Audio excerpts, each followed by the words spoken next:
विश्वास पर ही दुनिया कायम है। ये बात तो हम सब ने सुना था, लेकिन किसी भी बात के असली मतलब को समझने के लिए इंसान को बहुत कुछ करना पड़ता है, जैसा कि एक बार मैंने भी किया था। ये उस वक्त की बात है जब मैं शहर के एक बड़े स्कूल में एज ए प्रिंसिपल नौकरी करता था। बचपन से ही भूत प्रेत भगवान इन सब पे मेरा कोई भरोसा नहीं था। मैं मानता ही नहीं था ये सब कभी होता है। बच्चों को भुलाने के लिए ये सब सिर्फ कहानी बनकर कुछ नहीं है। अरे जिसको कभी देखा ही नहीं उसको मानना क्या। मेरे स्कूल में ही सुखेन नाम का एक और टीचर जॉब करता था और वो भूत प्रेत भगवान इन सबको बहुत मानता था। वो कहते थे यदि भगवान होता है तो आत्माएं शैतान भूत ये सब भी होते हैं, उन सब का एक अलग दुनिया होता है। इस बारे में मैंने बहुत सारे गॉसिप सुने। एक दिन मुझसे रहा नहीं गया। मैं टीचर्स रूम में जाकर इस बात का प्रोटेस्ट किया कि आप ये सब स्कूल में मत बोलिए। तभी वो भी एकदम से खड़ा होकर बोलने लगा कि सर ये सब सत्य है, आप इन सबको मानिए या ना मानिए सब सत्य है, ऐसा हो ही नहीं सकता। जिसको कभी देखा नहीं उसको मानना क्या। उसने कहा कि अगर जिस दिन आपको वो दिख गया ना, उस दिन मानने के लिए आप जिंदा नहीं बचेंगे। मैं फिर से हंसने लगा, इन चीजों को मजाक में उड़ाने लगा। मैंने ये भी कहा कि स्कूल इन सब चीजों को बात करने का जगह नहीं है। तभी एक पियन वहां पे पानी देने के लिए आया। पानी देने के लिए आकर उसने कहा कि सर मैंने आप सबका बातें सुन लिया है, और मेरी तरफ देखकर कहा कि मैं ये बात नहीं करूंगा कि भूत होते हैं या नहीं होते हैं, लेकिन अगर आप चाहे तो प्रसादगढ़ में जाकर आप एक बार रह सकते हैं। क्या? प्रसादगढ़ ये कहां पे है? प्रसादगढ़ कहते हैं कि अभी भी वहां पे आत्माएं बसते हैं। प्रसादगढ़ के राजमहल की तरफ जो भी जाता है वो कभी जिंदा लौट कर नहीं आता है। मैं फिर से हंसने लगा। अब कोई बात किए बगैर मैं इस बात पे अग्री कर गया। ठीक है, मैं प्रसादगढ़ के राजमहल में एक रात रुक के आऊंगा, लेकिन अगर मैं जिंदा लौट कर आया तो इन सब चीज को यहां पे भूलना होगा और आप सबको मानना होगा कि भूत प्रेत होते ही नहीं है। सबने एग्री किया। अगले दिन बात के अनुसार मैं प्रसादगढ़ के लिए निकल गया। प्रसादगढ़ शहर से बाहर एक बहुत ही पुराना जगह था। करीब 3 से 4 घंटे का ट्रेन में जब मैं प्रसादगढ़ के प्लेटफॉर्म में उतरा तब रात के 11 बज चुके थे। आज ये रात इतना अजीब सा क्यों लग रहा है? एक बात तो मैं समझ चुका था कि ये शायद कोई अलग एक्सपीरियंस होने वाला है, पर किसको डर है? डर नाम का कोई चीज बचपन से ही मेरे अंदर नहीं था, तो भला आज मैं किसी चीज से कैसे डर सकता हूं? ऐसे ही जाकर मैं वहां के एक दुकानदार से कहा कि भैया ये प्रसादगढ़ का राजमहल कहां पे है? अचानक वो मेरी तरफ देखा। आपको वहां पे क्या काम है? कुछ नहीं, वो मुझे वहां पे किससे मिलना है। यदि कल का सूर्योदय देखना चाहते हो तो भूल कर भी उस तरफ मत जाना। हाँ हाँ हाँ, मैं मानता हूं वहां पे भूत वगैरह रहते हैं, मैं भूतों से ही मिलने जा रहा हूं। भूत? क्या आपको ये सब मजाक लगता है? मजाक अगर लगता है तो आप जा सकते हैं। ये सीधा रास्ता पकड़ लीजिए और उस जंगल को पार करते ही आपको वो महल मिल जाएगा। पर ये फिर से याद रखना, यदि कल का सूरज देखना है तो मत करना। हाँ ठीक है, कोई बात नहीं। पता नहीं ये लोग किस चीज से इतना डरते हैं। डर नाम का भूत प्रेत जादू टोना बकवास चीज ये सब। तब भी मैं नहीं जानता कि मैं कितना गलत था। ऐसे ही जब मैं उस जंगल के पास पहुंचा, मुझे फिर से एक अजीब सा फीलिंग्स होने लगा। क्यों हो रहा है ऐसा मेरे साथ? मैंने इससे पहले भी तो बहुत सारे भूतिया जगह पे मैं गया हूं, तब तो मेरा कुछ नहीं हुआ था। लेकिन इस बार का कुछ ऐसा क्यों हो रहा है? सोचते सोचते अचानक मैंने पीछे किसी के कदमों की आहट सुना। कौन है? टॉर्च जलकर देखा कि एक नीले साड़ी में एक लड़की, उसका पूरा शरीर छोटे छोटे गहनों से भरा हुआ था।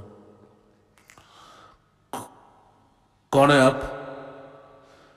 मेरी तरफ आकर मेरे आंखों से आंखें डालकर उसने कहा कि घबराइए मत। लेकिन इतने रात गए आप यहां पे क्या कर रहे हैं? मैं तो आप ही के लिए खड़ी थी, उसने कहा। क्या मतलब? यही कि आप उस महल की तरफ जा रहे हैं? हाँ मैं जा रहा हूं। इस महल की तरफ आप क्यों जा रहे हैं? क्या आप जानते नहीं इस महल की तरफ जाना वर्जित है?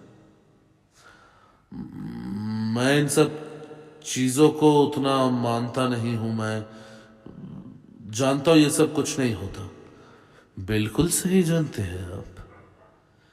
ये गांव वाले बहुत बुरे हैं।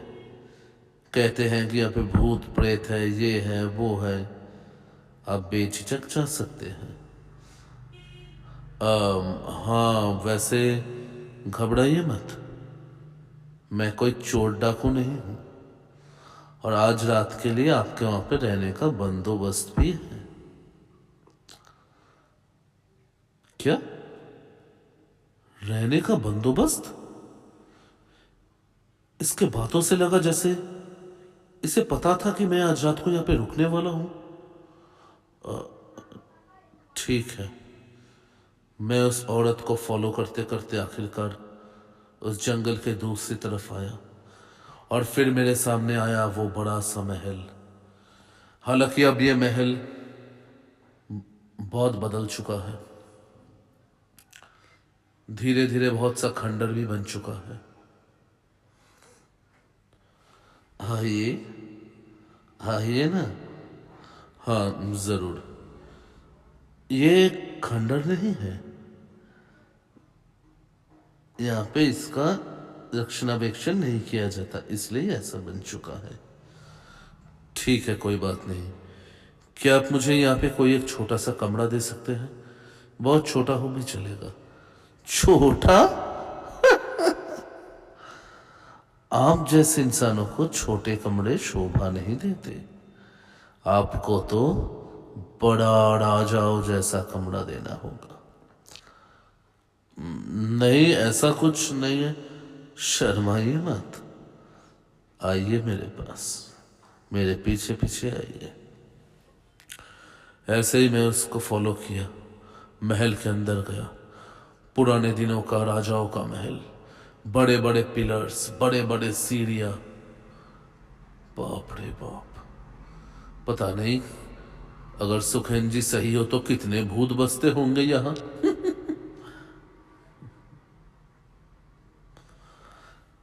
हंसिएगा मत। यहां पे ज्यादा हंसिए मत। क्या क्या मतलब? कुछ नहीं। यहाँ पे आप सिर्फ अकेले नहीं, और बहुत जन भी हैं, तो उनके नींद को तकलीफ पहुंच सकता है। ओके। क्या ये अभी एक होटल? नहीं नहीं, आप जैसा सोच रहे हैं वैसा कुछ नहीं है। आप आइए। ऐसे ही चलते चलते मैं उस लड़की के साथ दूसरी मंजिल पे गया।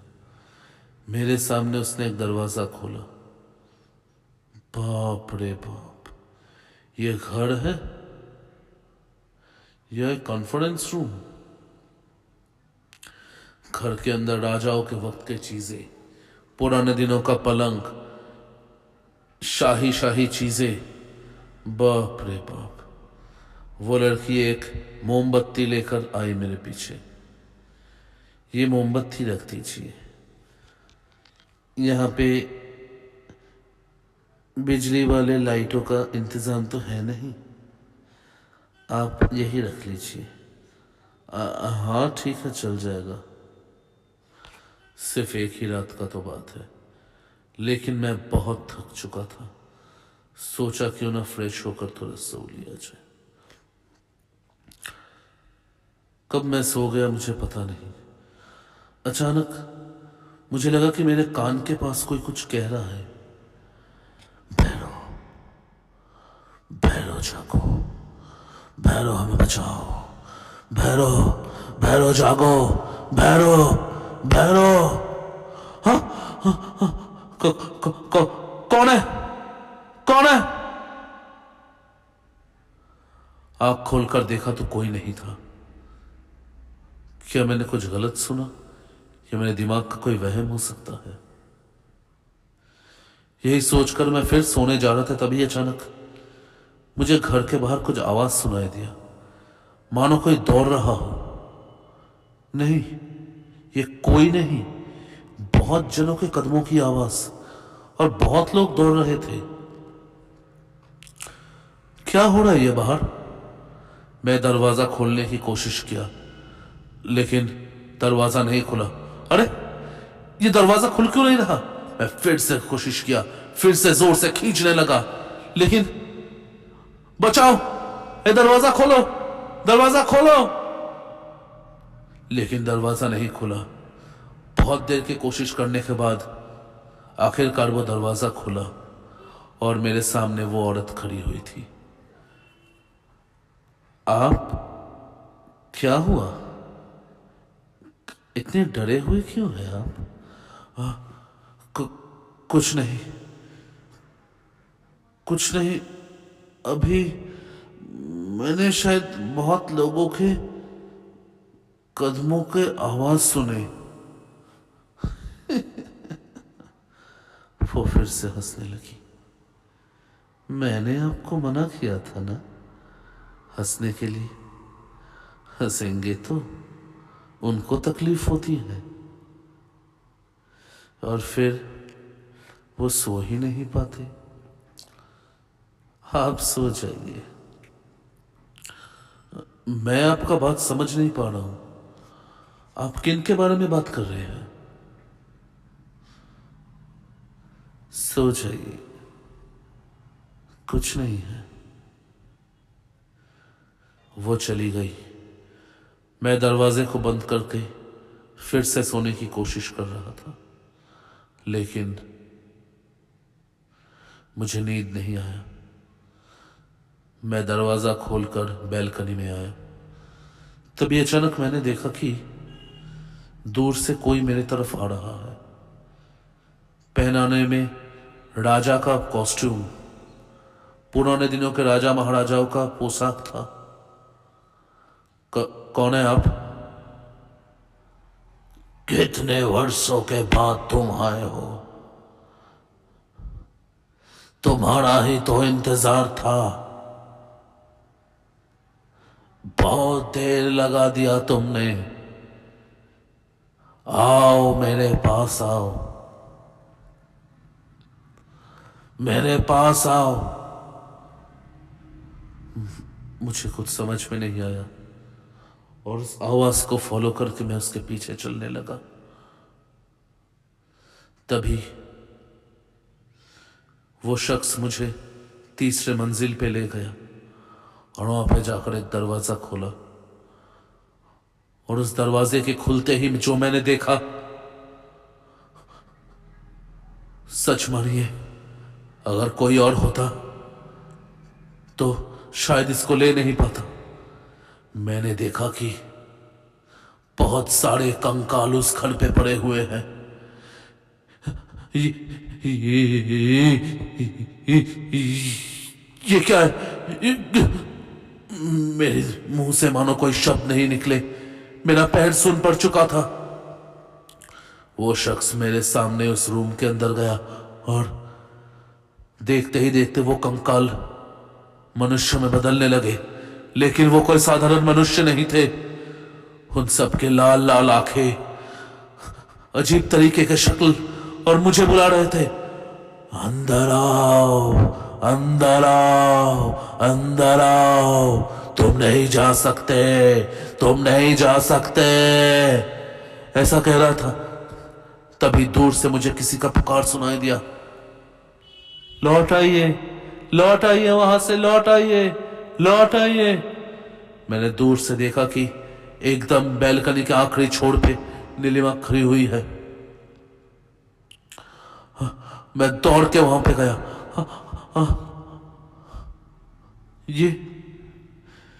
ये क्या था? वही औरत से मैंने पूछा। ये वो है जो आपकी वजह से इसी दुनिया में भटके हुए हैं, सिर्फ आपकी वजह से। क्या मतलब? मेरे वजह से? और ये क्या देखा मैंने? घबराइए मत, वक्त आ गया है आपको सब बताने का। आइए। वो मुझे तीसरी मंजिल के एक और रूम पे ले गई। उस रूम को खुलते ही वहां पे बहुत सारी मोमबत्तियां जल रहे थे, और तभी जो मैंने सामने देखा उसे देखकर मैं हक्का बक्का रह गया। सामने एक बहुत बड़ा पोर्ट्रेट है, और उस पोर्ट्रेट को देखकर मेरा दिमाग एकदम सुन पड़ गया, क्योंकि ये पोर्ट्रेट किसी और का नहीं, ये पोर्ट्रेट मेरा था। ये क्या है? ये क्या है? क्या अब भी आपको कुछ याद नहीं आया? किस तरीके से आप हमें छोड़कर चले गए थे? मुझे कुछ समझ में नहीं आ रहा, मुझे कुछ समझ में नहीं आ रहा। यदि आपको समझ में नहीं आ रहा तो जाइए, बैठिए वहां पे। मैंने फिर अंधेरे की तरफ देखा कि दूर एक छोटा सा सिंहासन था। जैसे ही मैं उस सिंहासन में जाकर बैठा, मेरे पूरे शरीर में बिजली एकदम कड़की। मुझे क्या हो रहा था यह पता नहीं, लेकिन मानो मैं अपने शरीर में नहीं हूं, मैं कहीं और जा रहा हूं। करीब 1 घंटे बाद मुझे होश आया। होश आने के बाद देखा कि वो औरत उसी तरीके से मेरे सामने खड़ी हुई है। मेरे आंखों से आंसू निकल रहे थे। मैं जोर से जाकर उसके पैरों में गिर गया। मुझे माफ कर दो नीलिमा, मुझे माफ कर दो, माफ कर दो मुझे माफ कर दो। मैं इन सब के लिए जिम्मेदार हूं, क्योंकि मुझे सब याद आ चुका था। आज से करीब 300 साल पहले मैं ही इस प्रसादगढ़ के राजमहल का वारिस था। मेरा उस वक्त नाम था भैरव प्रसाद। मेरे पिताजी महाराज वेद प्रसाद आखिरकार मुझे इस राजगद्दी का वारिस करना चाहते थे। इस राजगद्दी में मुझे बिठाकर पूरे राज्य का शासन मेरे ऊपर देना चाहते थे, लेकिन हमारे ही एक दुश्मन राज्य ने चोरी छुपे रात को हमारे ऊपर आक्रमण किया था। परंतु उन्हें फेस करने के बावजूद मैं वहां से भाग गया था, अपने परिवार को पीछे छोड़कर। अपनी नीलिमा को पीछे छोड़कर। लेकिन भागते भागते ही मेरी शाही बगदी का पहिया टूट गया और खाई में गिरकर मेरी मौत हो गई। क्यों किया था आपने ऐसा? आपने इन लोगों की नहीं और मेरी नहीं, अपने होने वाले बच्चे का भी जान लिया था। नीलिमा, मैं जानता हूं मुझसे बहुत बड़ा पाप हुआ है, लेकिन तभी फिर से पीछे मुझे वही आवाजें सुनाई दिया और इस बार मैंने देखा कि वो सारे मुर्दे मेरे पीछे आ रहे थे मेरी तरफ। मुझे बचाओ, मुझे बचाओ, वो सब एक साथ बोल रहे थे। हमारे इस दशा का हाल सिर्फ तुम हो, सिर्फ तुम, तुम्हें मरना होगा, तुम्हें मरना होगा। नहीं, मैंने ये सब नहीं किया। वो जो किया था वो भैरव प्रसाद ने किया था। मैं भैरव प्रसाद नहीं हूं, मेरा पुनर्जन्म हुआ है, परंतु मैं वो इंसान नहीं हूं। भैरव प्रसाद मर चुका है। तभी नीलिमा उन सब के सामने आई। नीलिमा को देखकर वो लोग रुक गए। मैं जानती हूं कि तुम पुनर्जन्म ले चुके हो, परंतु तुम भैरव प्रसाद ही हो। इसीलिए ही तुम यहां पे बुलाए गए, ताकि तुम अपने पाप का प्रायश्चित्त कर सको।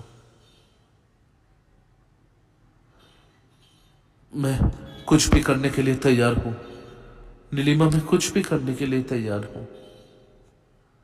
तो ठीक है, हम सबको मुक्त करो।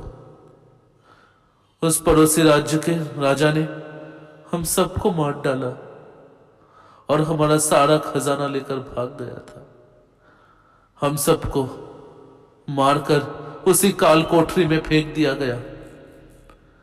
तुम वहां पे जाकर हमें पवित्र अग्नि दे दो, तो हम सब मुक्त हो जाएंगे। मैं विनती करता हूं आपसे, मैं तो आपकी पत्नी हूं ना। मेरे आंखों से आंसू निकल रहे थे। जिन चीजों को आज तक मैं मजाक समझता था, ऐसे सच के सामना मेरा होगा मुझे, मैंने कभी सोचा भी नहीं था। मैंने नीलिमा को पकड़ के कहा, नीलिमा, तुम्हारे साथ रहना मेरे किस्मत में था ही नहीं, इसलिए तो एक कायर की तरह मैं वहां से भाग गया था, ताकि अपनी जान बचा सकूं। परंतु जो काम मैं भैरव प्रसाद बनकर नहीं कर पाया था, वो इस जिंदगी में मैं जरूर करूंगा। तुम सबको मुक्ति दिलाकर ही मैं यहां से जाऊंगा। नीलिमा मुझे उस काल कोठरी तक ले गई। उस काल कोठरी में देखा कि बहुत सारे कंकाल वहां पे पड़े हुए हैं। हम सब आपका इंतजार कर रहे हैं। हमें पवित्र अग्नि दे दीजिए, हमें पवित्र अग्नि दीजिए। नीलिमा मेरे पास आई। आपसे शायद मेरा फिर कभी मुलाकात नहीं होगा, इसलिए ही तो आप यहां पे बुलाए गए हैं,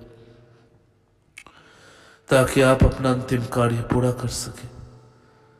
नीलिमा, मैं ना तुम्हारा, ना अपने राज्य का, ना अपने बच्चे को बचा पाया, परंतु मैं यहां से प्रायश्चित्त करके ही लौटूंगा। मैंने उस पूरे घर में अग्नि से सत्कार किया सबका। देखते ही देखते सैकड़ों आत्माएं मेरे सामने कहीं गायब हो गए। आखिरकार सबको मोक्ष मैंने दिला ही दिया। देखते ही देखते सुबह की रोशनी मेरे मुंह पर आकर गिरा। ये हवाएं, ये रोशनी, प्रसाद कर का एक एक कण मानो मुझे चीख चीख कर कह रहे थे कि मैंने अपना प्रायश्चित किया। आज भी मुझे कहीं शायद नीलिमा की हंसी सुनाई देता है। प्रसाद घर से लौटकर जिस दिन मैं स्कूल की तरफ गया तो सुखेन और बाकी टीचर्स और वो पियोन आकर मुझे देखकर हक्का बक्का रह गए। सुखेन ने भी मुझसे माफी मांगा कि चलिए मैं मान लिया प्रिंसिपल सर कि भूत प्रेत नहीं होते हैं। मैं सुखेन का हाथ पकड़कर कहा, सुखेन जी, आज तक जिन चीजों को मैं मजाक समझता था, आखिरकार ऐसे सच से मेरा सामना हो चुका है जिसने मेरे सोच को बदल दिया। सबने पूछा क्या हुआ था। मुझे लगा यह सब किसी को बोलना सही नहीं होगा। मैंने यह बात आखिरकार टाल दिया। इस हादसे को बहुत साल हो चुका है, लेकिन नीलिमा का चेहरा आज भी मैं भूल नहीं पाया हूं। कैसे मैं उसको भूल सकता हूं, जो मेरी पत्नी थी, मेरे उस जन्म के होने वाले बच्चे की मां थी। अक्सर हम उन चीजों पे विश्वास कर लेते हैं जो हमें आंखों में दिखाई देता है, परंतु हम ये भूल जाते हैं कि जो दिखता नहीं है उनमें से ऐसे बहुत कुछ चीजें हैं जो होते हैं। मौत या मृत्यु सिर्फ शरीर का ही होता है, आत्मा का नहीं। यदि कोई अधूरी मंशा किसी आत्मा का रह जाए तो वो मुक्त नहीं होते, फिर वापस आते हैं, जरूर आते हैं। दोस्तों, अगर आपको ये कहानी अच्छा लगा हो तो प्लीज़ चैनल को सब्सक्राइब कर दीजिए और हम लोग को ग्रो करने में मदद कीजिए। ज़्यादा से ज़्यादा लाइक कीजिए, कमेंट कीजिए और हमारे चैनल को और भी लोगों तक पहुंचाने में मदद कीजिए। बहुत जल्दी आप लोगों के साथ मुलाकात होगा एक और नए हादसे के साथ।